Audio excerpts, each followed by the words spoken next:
There was no Truth Nigeria. There was no media organizations. And you know what was happening to those people? To Lawrence and Masara Kim and all of them?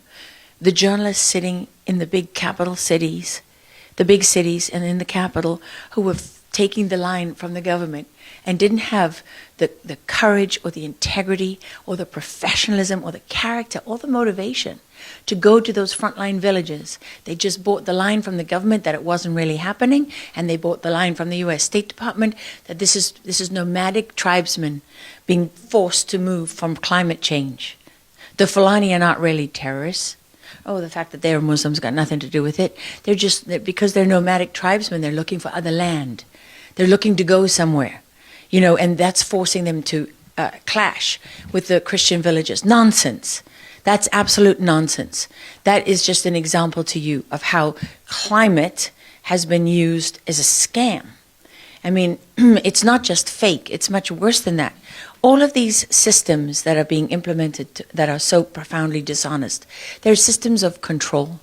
How do we control the people, control the information and the narrative, and then have that as cover to do whatever it is that we want to do, which, by the way, is to go into Christian villages and not only annihilate people. I mean, in one of the recent attacks that Truth Nigeria has reported on, putting women and children inside cages in the market and burning them alive. I mean, I was sitting down to dinner in my hometown in Texas one Friday night years ago. My husband was with me. It was when we were trying to get the Sound of Freedom was being blocked because people didn't want child trafficking to be a conversation everyone was having. And we were doing our best to help get that movie put out.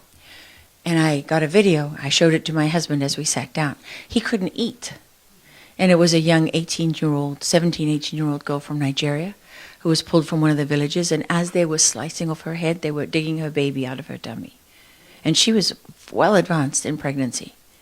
That's the reality of what, you know, when you put those numbers up and you go before your colleagues in Congress and you put those numbers forward, that's what it means in human terms.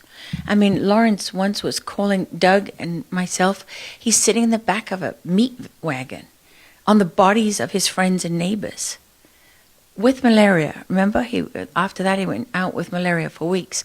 I mean, these the courage of the people who are on the front lines reporting this cannot be overstated. But the challenge that they face is that the media itself denies the reality that they see and report on with their own eyes and ears. I mean, that's without conscience. Honestly, I stand before all of you in the National Press Club of the United States of America, the most powerful free nation on earth, where we have First Amendment rights. And I mean, I cannot say strongly enough to the press corps, do your job. Do your job. Because we are supposed to be the inspiration and also the safety net for journalists everywhere.